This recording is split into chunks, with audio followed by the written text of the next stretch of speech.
Hello friends, welcome back to my channel. আমি আফরিনা হালদার। সবাই কেমন আছেন? আমি তো খুব ভালো আছি, আশা করছি আপনারা খুব ভালো আছেন।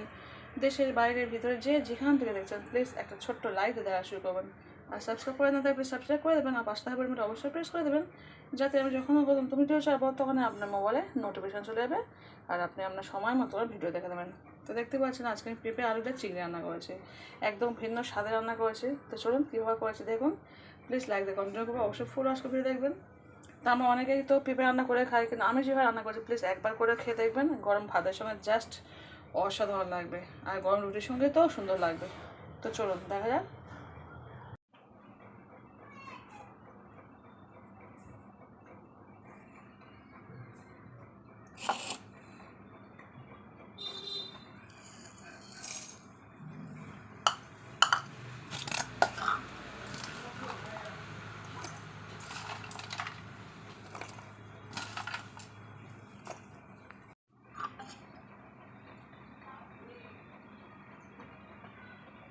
তো চলুন, দেখতে পাচ্ছেন একটা পেঁপেকে আমি কেমন মোটা মোটা করে পিস পিস করে নিয়েছি, বেশ মোটা মোটা করে নিয়েছি। আর নিয়েছি একটা আলু, মোটা মোটা করে পিস করে নিয়েছি। আজকে কোনো জিনিস সরু সরু করে নিয়ে একদম মোটা মোটা করে পিস করে নিয়েছি। আর নিয়েছি দেখছেন 1 চামচ লবণ নিয়েছি, 1 চামচ হলুদ নিয়েছি। আপনারা অবশ্যই গোল লঙ্কা ইউজ করতে পারেন। আর এখানে পেস্টটা করে নিয়েছি মিক্সচার মেশিনে। তো পেস্টের মধ্যে যে কাঁচা লঙ্কা, পেঁয়াজ, আদা, রসুন, জিরে, মরিচ, ধনে সবটাই দিয়েছি, দিয়ে ভালো করে পেস্ট করে নিয়েছি। তো চলুন এবার রান্না শুরু করে দিই। তো চলুন যেখান দেখেছেন প্লিজ লাইক দিয়ে কন্টিনিউ করবেন। চলুন পেঁপে দিয়ে আলুদম চিংড়ি কীভাবে রান্না করছি দেখুন, প্লিজ লাইক দিয়ে কন্টিনিউ। তো প্রথমে আমি কী করবো, একটা কুকারের মধ্যে একটু লবণ দিয়ে এই আলু আর পেঁপেটাকে আমি হালকা সিদ্ধ করে নেবো। তো চলুন প্রেশার কুকার দিয়ে দিই, একদম অল্প করে লবণ দেবো, দিয়ে আমি হালকা করে সিদ্ধ করে নিই। তো দেখতে পাচ্ছেন এই হচ্ছে চিংড়ি। তো চলুন চিংড়িটাকে বেছে নিয়ে রান্না শুরু করে দিই। অ্যাকচুয়ালি আমি হালকা করে সিদ্ধ করবো বলেই কিন্তু আমি পেঁপেটাকে কিন্তু মোটা মোটা করে নিয়েছি, পেঁপে আলু। কারণ এই হালকা সিদ্ধ করে রান্না করা কিন্তু তার ওই পেঁপেটা খেতে কিন্তু খুব টেস্ট লাগে। তো চলুন প্রথমে হালকা করে সিদ্ধটা করে নিয়ে ফিরে আসছি। হ্যালো ফ্রেন্ডস, দেখতে পাচ্ছেন সকালে ডিম ভাজা করেছিলাম, এই ডিম ভাজা করাতে আমি রান্নাটা করে নেবো। তো চলুন এবার এই তেল দিয়ে দিয়েছি। এদিকে দেখুন আমি হালকা লবণ দিয়ে পেঁপে আলুটাকে সিদ্ধ করে নিয়েছি। দেখতে পাচ্ছেন খুব হালকা লবণ দিয়ে সিদ্ধ করছি। তো চলুন রান্নাটা বসিয়ে দিয়ে এবার তেলটা গরম হয়ে গেলে আমি দিয়ে দেবো যে মিক্সচার মেশিনে যে মশলাটা করেছে সেই মশলাটাকে দিয়ে দিচ্ছে।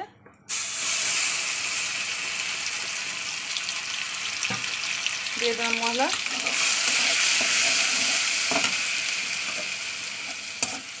এবার অল্প করে জল দিয়ে ধুয়ে দেবো মিক্সচার মেশিনটাকে, মানে মিক্সচার মেশিনের জারটাকে। চলুন, তো দেখতে পাচ্ছেন অল্প করে জল দিয়ে ধুয়ে দিচ্ছে। এবার মশলাটাকে ভালো করে কষিয়ে নিতে হবে।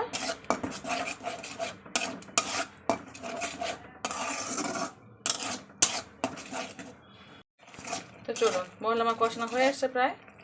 এবার এই পর্যায়ে আমি দিয়ে দেবো 1 চামচ লবণ আর 1 চামচ হলুদের গুঁড়ো।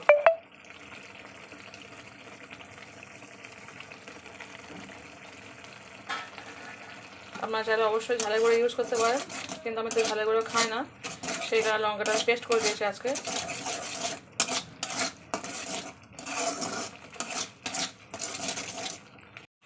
তো দেখতে পাচ্ছেন মশলাতে অনেকটা তেল ছেড়ে এসছে। মশলাটা সুন্দর করে কষাতে হবে। আর আমি তো খুব কম তেলে রান্না করছি, খুব বেশি তেল দিচ্ছি না। আপনারা চাইলে বেশি তেল দিতে পারেন। খুব বেশি তেল আমি ইউজ করি না, খুব বেশি ঝাল মশলা তেল ইউজ করি না আমি বেশিরভাগ কাঁচা লঙ্কা তরকারি খাই। তাও আজকে তো কাঁচা লঙ্কাটা পেস্ট করে দিলাম, যেহেতু আমার ছেলে খাবে না, আমার ছোটোটা এটা খাবে না অতটা, সেই কারণে একটু কাঁচা লঙ্কা পেস্ট করে দিয়েছি। চলুন এবার আমি এতে অল্প একটু জল দিয়ে দেবো।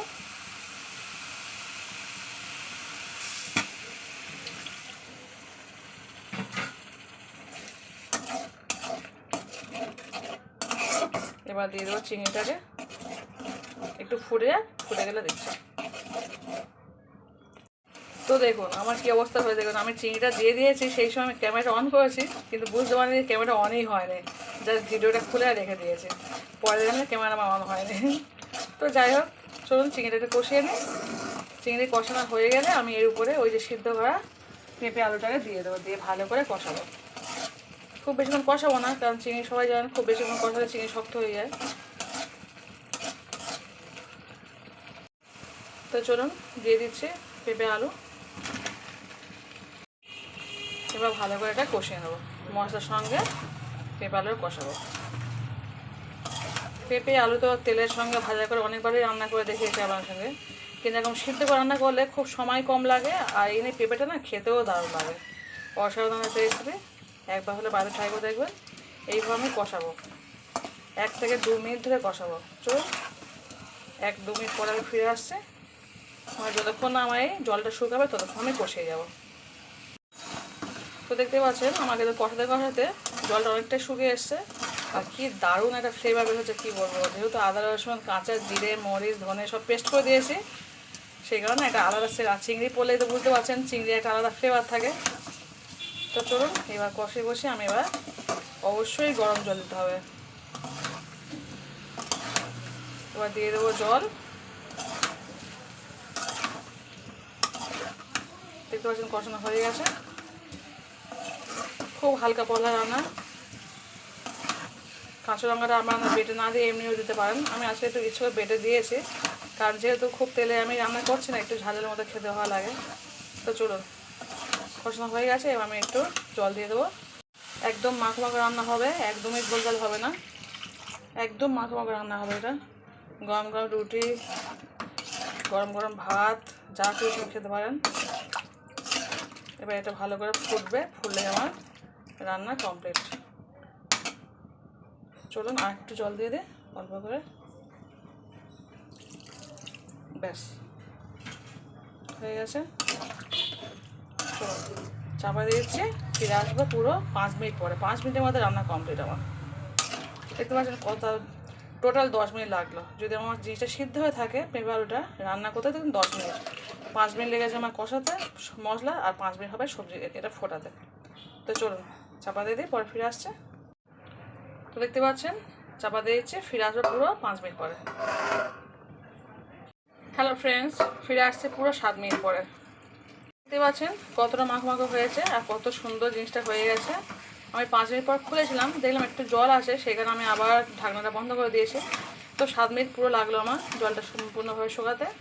তো দেখুন কত সুন্দর হয়েছে, খেতে কিন্তু অসাধারণ। তো প্লিজ কেমন হয়েছে এখানে প্লিজ লাইক দিয়ে কন্টিনিউ অবশ্যই ফুল ওয়াচ করে দেখবেন। যদি খুব ভালো লাগে বন্ধু বান্ধব আদর সঙ্গে শেয়ার করতে পারেন।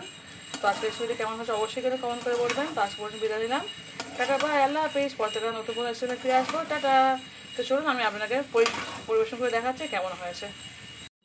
তো দেখতে পাচ্ছেন আমি একটা পাত্র নিয়ে নিয়েছি, নিয়ে দেখুন কতটা লোভনীয় হয়েছে। দেখলে বুঝতে পারছেন বেশ মোটা মোটা হাঁটি হাঁটি একদম। পেঁপেগুলোকে খাওয়ার সময় বুঝতে পারছেন গালে দিলে কতটা গালে চর্মে মেরে খাবে। এরকম মোটা, অনেক সময় পাতলা না করে মোটা, এই ধরনের পেঁপে এরকম মোটা করে করে খাবেন, দেখবেন দারুণ খেতে লাগে, অসাধারণ লাগে খেতে।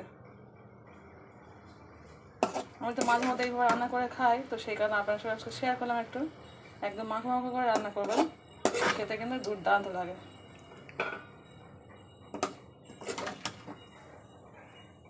তো চলুন হয়ে গেছে, আজকে পর্যন্ত বিদায় নিলাম। তো চলুন আজকে এই পর্যন্তই, পরবর্তীকালে নতুন করে ফিরে আসছে। টাটা বাই, আল্লাহ হাফিজ, গুড নাইট।